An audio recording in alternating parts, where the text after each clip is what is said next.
Bonjour. Hello. Hola. Marhaba bikoum. Sur le fil, Le podcast d'actu de l'AFP.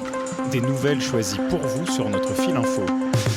Si vous avez écouté notre série spéciale sur les effets indésirables de la lutte contre le blanchiment d'argent, faux positif, vous savez maintenant qu'elle peut entraîner l'exclusion bancaire de nombreux innocents. Mais pendant ce temps, les vrais narcos continuent à s'enrichir et à blanchir leur argent. Et une des destinations qu'ils préfèrent depuis plusieurs années, c'est Dubaï. Dans ce temple du luxe, des narcotrafiquants européens et d'autres criminels du monde entier ont pu diriger leur réseau et surtout croiser des policiers qui patrouillent en Lamborghini sans être inquiétés. Des récentes fuites de données et plusieurs enquêtes policières et d'ONG anticorruption ont permis de lever le voile sur leurs activités dans l'Émirat. Et la donne commence à changer, mais encore trop lentement, selon les autorités de lutte antidrogue en Europe. Pour en parler, j'ai invité Arthur Conan, journaliste à l'AFP, qui a coordonné récemment une enquête avec nos bureaux à Madrid, à Marseille, à Bruxelles et à La Haye. Sur le fil.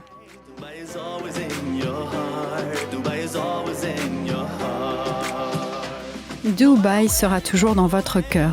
C'est sans doute ce qu'espèrent les trafiquants qui se sont installés par dizaines dans l'émirat de 35 km², devenu une place financière et un temple du tourisme. Mais le vent a commencé à tourner.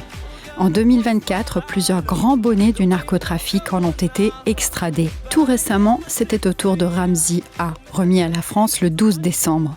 Condamné à 5 ans d'emprisonnement en son absence, il était recherché depuis 2 ans. Début octobre, Sean McGovern, 38 ans, un des Irlandais les plus recherchés, a également été arrêté. Avant lui, en juillet, le néerlandais Faisal Taghi, 24 ans, a lui aussi été arrêté. Il est le fils du baron de la drogue Redouane Taghi, chef présumé de la redoutable Mokro Mafia. Il faut dire que les Européens commençaient à s'impatienter.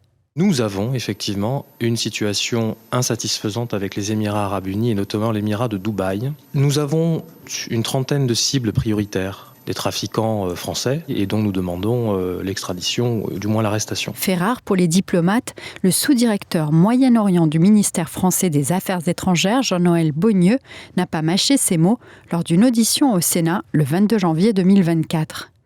Et aucune de ces cibles prioritaires n'a été extradée vers la France au cours des dernières années, quand bien même certains ont fait l'objet d'arrestations. Il y a eu des articles de presse qui ont été consacrés à cette question. Trop visible, trop scandaleux, car les autorités policières et judiciaires le savaient depuis des années. Non seulement les narcotrafiquants vivaient à Dubaï sans être inquiétés, mais ils y dirigeaient aussi leurs opérations. Écoutez Arthur Conan. Alors il y a 2 ans, on avait déjà réalisé une grande enquête sur les routes de la cocaïne, où on était parti des plateaux de Colombie jusqu'aux consommateurs en Europe, et on s'est rendu compte qu'en fait, ceux qui gèrent le trafic, en tout cas, ne sont plus basés en France ou aux Pays-Bas ou en Belgique, ou en tout cas les gros bonnets, et pour beaucoup, sont installés à Dubaï. Par exemple, quand on a pu consulter des extraits d'interrogatoire dans une affaire d'importation de cocaïne dans le port du Havre, et on s'est rendu compte finalement que un des commanditaires utilisait des méthodes assez violentes, faisait pression sur des personnes qu'il avait réussi à corrompre, et il faisait tout ça en tout cas depuis Dubaï. Alors qu'en Europe, les menaces de mort et assassinats se multipliaient, les trafiquants vivaient une vie de luxe, pour certains sans se cacher. Il y a aussi des éléments qui étaient en open source. On a trouvé des vidéos d'un narcotrafiquant qui menait grand train à Dubaï, qui, en son nom propre, s'était inscrit dans une compétition officielle de course de voiture à Dubaï. My name is Tariq Kerboussi. It's my first season racing. I'm really happy to finish second in the championship. And I want to thank my team because they did C'est un peu ce qui ressort de cette enquête aussi, c'est que pendant de très longues années, et même jusqu'à aujourd'hui, ces personnes vivent en toute impunité aux Émirats, en dirigeant leur trafic vers l'Europe, vers la France, vers les Pays-Bas, vers l'Espagne, vers la Belgique. Tariq, 39 ans, est recherché pour son implication dans la livraison de 3 tonnes de cocaïne dans un port italien, un chargement qui devait être envoyé à Marseille. D'un point de vue policier et judiciaire, c'est sans doute la découverte de 2 systèmes de messagerie cryptés utilisés par les criminels qui a changé la donne. Non seulement ils menaient leurs affaires à Dubaï, mais se coordonnaient. C'est ce qu'a expliqué Francisco Torres, un gradé de la garde civile espagnole, à mon collègue Diego Urdaneta à Madrid. Son intocables y sabes, porque es lo que te venía a decir, que a través de los sistemas de comunicación encriptadas sabes... Ils sont intouchables et on le sait, parce que par les systèmes de communication cryptés, on sait qu'ils tirent tous les fils. On a parlé d'un super cartel, et c'est juste un titre journalistique, mais c'est vraiment comme ça qu'il fonctionnait. Chaque cartel a ses services, sa logistique de transport. Et on voyait comment ils étaient en relation. Par exemple, si je devais recevoir un container à Valence, et puis finalement ça marche pas, eh bien je te contacte. Toi qui es aussi un super capot, tu habites à 2 pas, en te disant « j'ai besoin de ça ».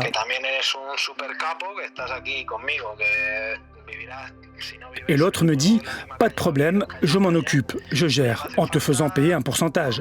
C'est comme un groupe de coopération criminelle. Y así funcionaba, era un grupo de cooperación criminal, pues se podría llamar. Cette découverte a débouché en 2022 sur l'opération Desert Light et l'arrestation d'une 50aine de personnes en Europe et aux Émirats arabes unis.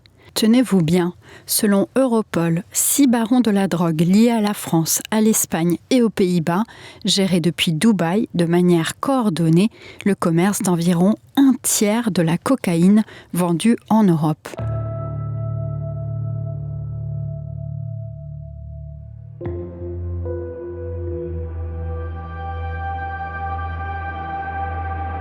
Mais alors, pourquoi Dubaï ? Au-delà du luxe et du train de vie bling-bling, Dubaï offrait un véritable avantage financier aux narcotrafiquants du monde entier. Les grandes organisations criminelles, elles doivent blanchir des dizaines de milliards de dollars. Et pour ça, il n'y a pas 50 solutions, il faut utiliser des paradis bancaires. C'est-à-dire des États qui sont censés réagir mais ne réagissent quasiment pas lorsqu'une demande de coopération judiciaire leur est faite et ne transmettent aucune information sur les données bancaires de criminels recherchés par des États tiers.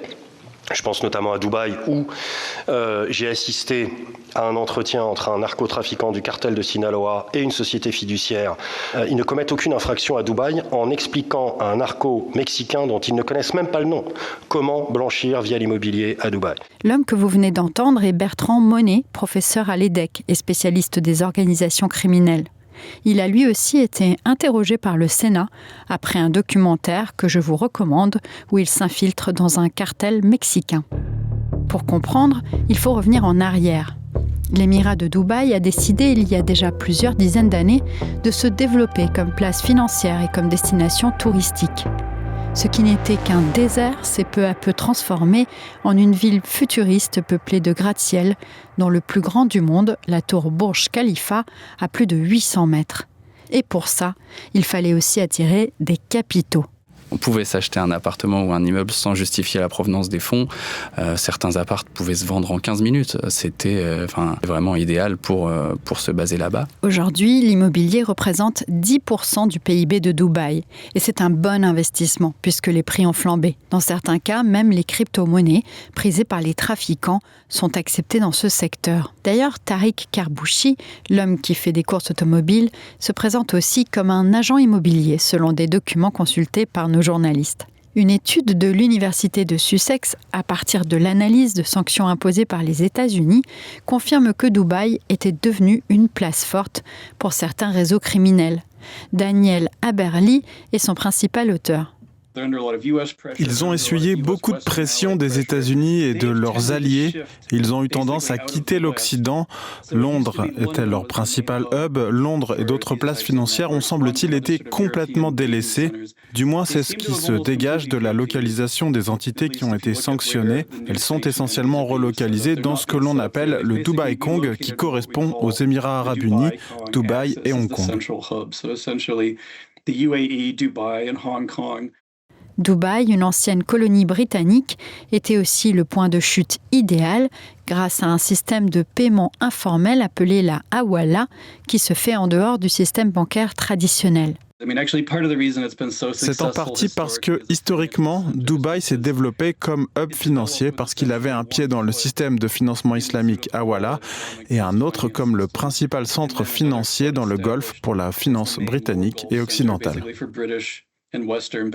Mais en 2022, le GAFI, cet organisme international de lutte contre le blanchiment, a dit basta et a décidé de placer les Émirats arabes unis sur la liste grise des pays qui n'en font pas assez pour lutter contre le blanchiment. Un coup porté à sa réputation et la promesse de contrôle renforcé par les banques internationales, néfaste aussi pour les investissements licites. Les Émirats arabes unis sont déterminés à travailler avec tous leurs partenaires internationaux pour décourager toutes les formes de financement illicite à l'échelle mondiale. C'est ce qu'a récemment déclaré par écrit une source émirati. Les arrestations se sont multipliées, mais ces avancées restent fragiles. En 2024, obtenir une extradition restait très compliqué. En tout cas, le GAFI a lui estimé que Dubaï avait montré patte blanche et l'a retiré de sa liste grise en février 2024. En Europe, il y a des États qui ont été assez surpris que les Émirats arabes unis soient retirés si rapidement de la liste grise du GAFI, car ils estimaient qu'ils n'avaient pas pris suffisamment de mesures et prouvé suffisamment leur intention de coopérer, en tout cas, et de mettre fin à cela. Beaucoup trop tôt, selon l'organisation de lutte contre le blanchiment Transparency International, et des parlementaires européens qui se sont plaints en estimant que c'est sous la pression de certains États en Europe qui, faute de gaz russe, ont besoin de ressources en gaz provenant des Émirats. Et puis, comme d'habitude, les trafiquants fortunés ont toujours un coup d'avance. Il y a des sources européennes qu'on a interrogées qui nous disent que certains ont déjà pris leurs précautions et ont déjà quitté l'Émirat parce qu'ils n'étaient pas encore arrêtés, soit qu'ils envisageaient de le faire. On nous a parlé de l'Afrique du Nord, de la Turquie. On nous a aussi parlé de pays en Asie du Sud-Est, de Bali aussi. Sur le fil revient demain. Merci infiniment encore à Diego Urdaneta pour son enregistrement. Je suis Michaela Kinsella-Kiffer et je vous souhaite une très bonne journée. À bientôt!